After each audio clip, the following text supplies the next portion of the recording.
But we all remember what you said at the start of the season. Come on, mate. Sunderland are poo-poo. Sunderland have got a great young group there who are just going to get snotted every week. No, we haven't got that much talent to, I reckon, to handle the Premier League. Congratulations on getting promoted to the Premier League, but you're going straight back to Pro. You know they're on like a holiday. It's like just going to be great to be there. Where do you think Sunderland will finish next season in the Premier League? Bottom. You think bottom? I think bottom. But they are not sitting there thinking, yeah, guys, we can stay in the Premier League. Straight back down. Sunderland are coming straight back down. Alright everybody, and welcome back to another match preview on the channel. This one is for Monday night's game, Sunderland versus Everton. The best team in the Northwest take on the best team in the Northeast. It sees the return of Sunderland's own Jordan Pickford, and I like to whisper this one, David MOYES. But before we get on with the rest of the video, do us a massive favour, smash the thumbs up on this one and subscribe if you're brand new to the channel. We have just hit 14,000 subscribers, which is absolutely insane. Me and Stephen can't thank yous enough. Now, before I start with the rest of this preview, I want to ask you a question. Everton fans, you can answer as well. Now, I seen this question floating around on social media, and it was, who is Sunderland's all-time greatest goalkeeper? For me, there's only one of two. It's either Jimmy Montgomery or Jordan Pickford. Jordan Pickford, heavily decorated for his country as well as club. He's been amazing for Everton, let's be honest. But Jimmy Montgomery, absolute living legend. So for me, there can only be one answer for that one. And I think you know, I've met the man not long ago as well. So I'm going to let you comment that one in the comment section below. Firstly, talk about the Chelsea game. Who would have thought a couple of years ago that we would be beating Chelsea 2-1 quite comfortably down at Stamford Bridge in a Premier League fixture? I tell you what, I would have never thought. But here we are. It's absolutely class. Sunderland put in a really good performance. Yes, Chelsea had all the possession, but you know what? With that defence, it was quite comfortable. And when Roofs was called upon, it was equal to everything that got put at him. And I'd like to thank you, Roofs. Thank you very much, mate, for punching that Spanish twat in the head. Got what he deserved. And I think every fan throughout the country was clapping when it happened. But talking about Chelsea and the antics, the way they played and the way they acted throughout that 90 minutes I wasn't impressed by them at all. The way they were tossing themselves to the ground, the way they were overacting, it was just ridiculous.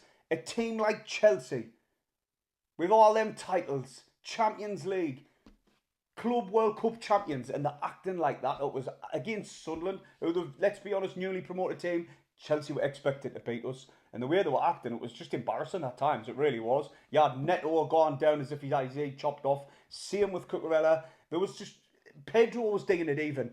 It was just an embarrassment. I'm absolutely loving the way we're playing football at the minute. Now, a lot of pundits are saying the long throws coming back, which we've been talking about since Nordies came in, and that would want Ballard on the pitch because he's really good from set pieces, and we're starting to see it. Now, the pundits are saying that it's like the 80s and 90s again. It's creeping its way back in the long throws, and a lot of them were whinging about it, and this, that, and the other, and I think it's a refreshing change. You know, football got boring at times, you know, like the Pep Guardiola style. Tiki-taka, pass, rolling it in the net. And you never really seen players expressing themselves and, you know, just tapping shots from right outside the box and this, that and the other. But it looks like it's starting to change according to the pundits. And I'm all here for it. But we'll talk about the few key points from the Chelsea game and then we'll get on to Everton. Well, time stamped it. Well, we'll talk about Everton in the description below. Now, one thing for me is when Garnacho scored, I thought Garnacho was a threat all game. I thought Enzo Maresca got it wrong, tackling him off. I really did. He was constantly in space on that left-hand side. And Hume was having a bit of a nightmare, especially early doors with him. And then he got his goal quite early on. And you know, could Roos have done better under his legs? Probably. But by the by, he went and celebrated in front of the Sunderland fans as well on that board. Now, it wasn't a dig at the fans. I think he done it because he done it when he was playing for Man United against Chelsea. But in any ways, I was relieved that he did get took off in the end. Now, our equaliser came through that long ball from Nordy. And I remember when I first seen Nordy's long throw, and it's when I went to the Huddersfield game in the Cup, and I was thinking, oh, we could use that, especially with Ballard on the pitch. And then The goal came through a naughty long throw. Ballard, I'm not sure if Ballard did get a flick on or if it's come off somebody else. But then it dropped to Traore, banged it, and then, you know, Wilson had to be in the right place at the right time and put it away. And then it was 1-1. And I thought to myself, wait, we could nick this. And another thing I'd like to mention, the noise, no noise, should I say, from the home end. Just goes to show that's what happens when your club's full of tourists and there's no noise whatsoever. I think I heard them once, maybe twice, but Sunderland fans outsung them. I tell you what, Sunderland fans are mint travellers. They are absolutely unbelievable. But getting back onto the game, got sidetracked there because of how mint our fans are when we travel. Now, our second goal came through a pumped up ball towards Brobby. And isn't it funny? Chelsea recalled Gue, Sunderland went and got Brobby, and then he got the assist against Chelsea. You just couldn't write it, could you? But nonetheless, it was a good ball pumped up to him, and this is exactly why we brought Brobby into the club. We've said it numerous times on the channel. Have patience with him. We'll see the best out of him when we play to his strengths, and that's what we did against Chelsea when he came on. Ball pumped up. The hold-up play was brilliant. I thought the two centre-halves had a good game up until that. I just didn't understand what they were doing. They were both standing off. One of them wasn't even trying to challenge for the ball. And he holded them up, squared it across to Talby, and he done the rest, finished it off, celebrating in front of the Sunderland fans. And we got on to win the game 2-1. Fully deserved. There's no pleasing everyone. And Richard Keys from the Bean Sports posted loads on social media regarding Sunderland's goal and said that Gattuida was blocking the keeper's line of sight, which just isn't true. He's seen it all the way in. So that tweet was a load of bullshit. But we'll crack on with Everton now. I like Everton, and I'm surprised if any other Sunderland fan doesn't like Everton. We've got Jordan Pickford there. What they did for Bradley Lowry was absolutely unbelievable. They went above and beyond. They donated so much money to the Bradley Lowry Foundation. You can't thank them enough. And they've also got that mutual hatred for them barcodes down the road, which we all love to see. Now, Everton's form, the 14th in the league, which I'm quite surprised about. I thought they'd be further up the table by now. But they are being managed by David Moyes, and he is under pressure. Gone off social media and Everton's account, basically. They're giving him a lot of stick, as you'll see with these tweets around us now. And I think they lose today, maybe lose the next one or two, I think he'd be under fire, basically. And he said something very similar to what he said when he took over at Sunderland and why we hate him so much. The day he walked in the door, he said, we're in a relegation battle. Not the fact that he didn't sign Mvia, not the fact that he brought Didier and Dong. I didn't even want to talk about him. Sunderland fans hate him that much, and I think it's starting to turn with Everton fans. He done really well in his first stint there, but I think now they're starting to get a little bit sick of him. Correct us if I'm wrong in the comment section. So I'm only gone off like about 30, 40 tweets, you know what I mean? Not really gone off the vast majority of yours. But he did say something similar regarding Everton, and I'm thinking, yeah, you're back in a rod for your own back. You've done it at Sunderland. I wouldn't be saying the same things when it comes to the club you're at now, because it'll go tits up. Now, we obviously know they've got some really good players who play for Everton. Jordan Pickford, the best goalkeeper in the world for one. And then Jack Grealish, I love Jack Grealish, mate. The way he travels with that ball, he draws the foul in really well. He's a top draw player. Now, he's got one goal, but he's got 4 assists because, he does like to put it on a plate for people. So we've got to keep an eye out on him 100%. And Dye as well is a very good player. But a striker, Beto, it's just not working out for him at the minute. He's got 1 goal so far, but when he's been starting, they've been struggling. I'm not saying it's all down to him, but, it's not looking good when you strike, you just kind of find the back of the net. Also, Richarlison has said he would love to be reunited with Everton. A few of the ones got to keep an eye out, obviously, is Dewsbury Hall and Garner. But for me, it's O'Brien. Now, I watched the Spurs game, and I thought it was a changing point when his goal got disallowed. It was, rightly solely disallowed. But I thought that was the changing point. If that goal was stood, I think it might have been a different outcome, but that's by the by. They got absolutely battered 3-0 off Spurs the game before. They got beat off Man City 2, I think it was 2-0.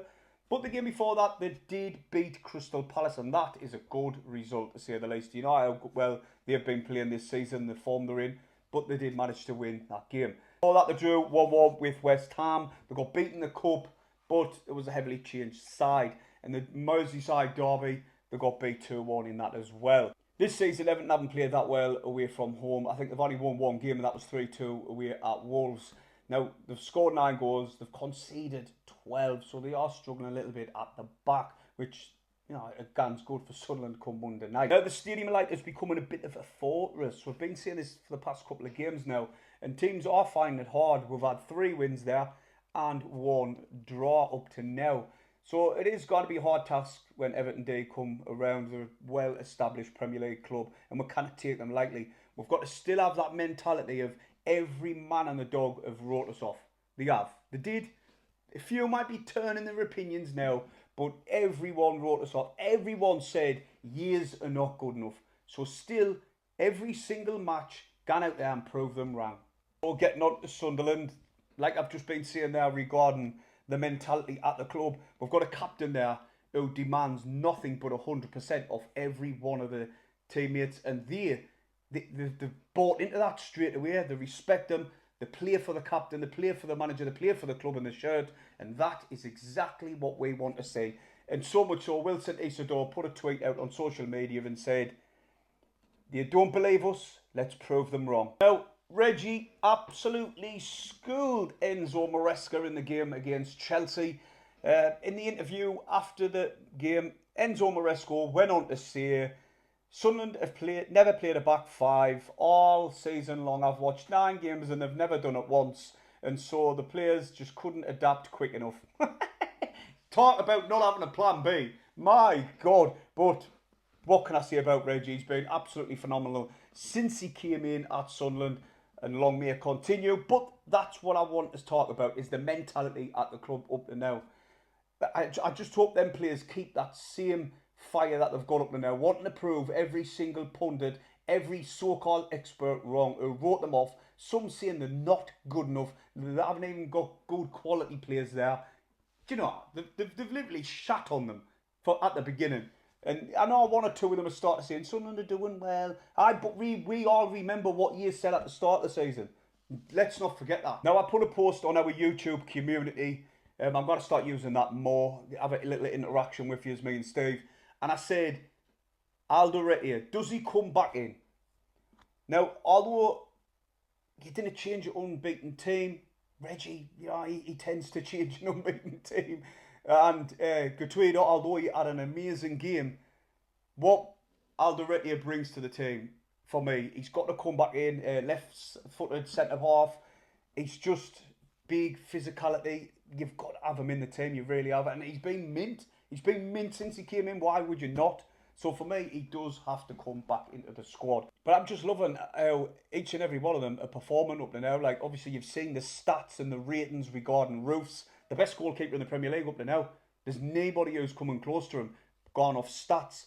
And also, another player I kind of praise enough, and that's Granit Xhaka.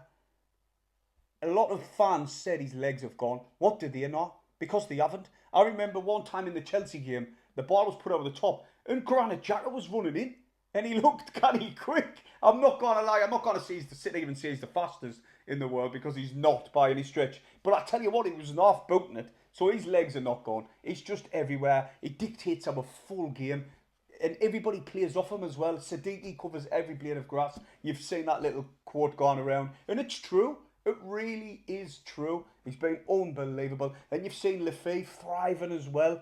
You know, there was at times last season, opposition fans would poke fun of us and say, Lafay, best player in the Championship. I doubt it, this, that and the other. But we're seeing the best out of Lafay now, and he's looking absolutely unreal. A few times he turned the Chelsea players inside out down that left-hand side.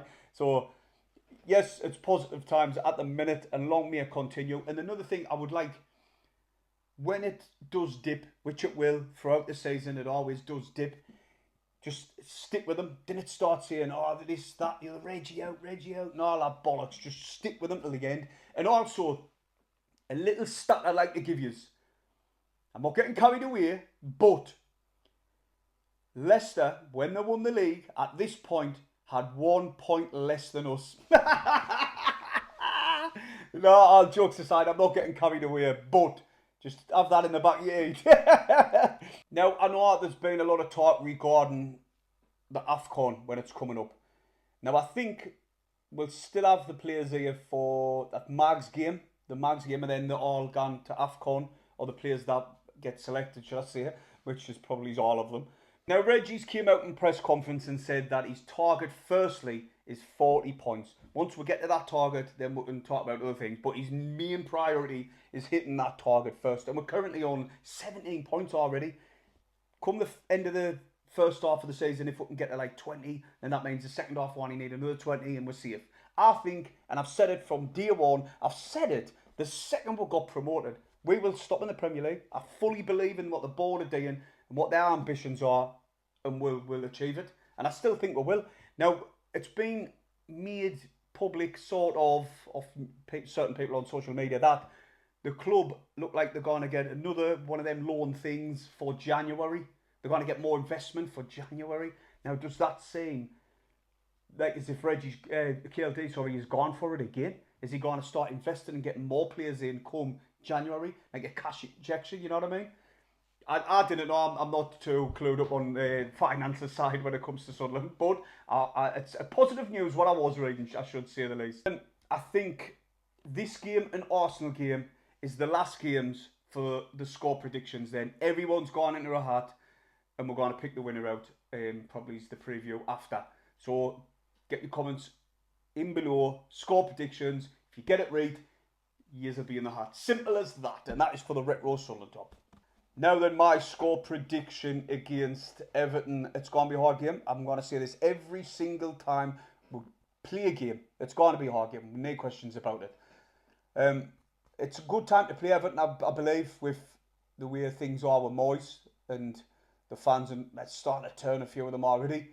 So we can hopefully capitalise on that. He's not going to get a warm reception by any stretch of the imagination of Sunderland fans. Sunderland fans, Everton fans, if you eat any booing, it's got naught to do with Everton or your fans. It's just simply David Moyes. With that being said, I'm going to go for a Sunderland 2-1 win. 2-1 win. We'll continue in the good form at home and we'll stay unbeaten at home. Let us know your score prediction in the comment section below. Hit the thumbs up, subscribe if you're brand new, and I'll see you in a bit.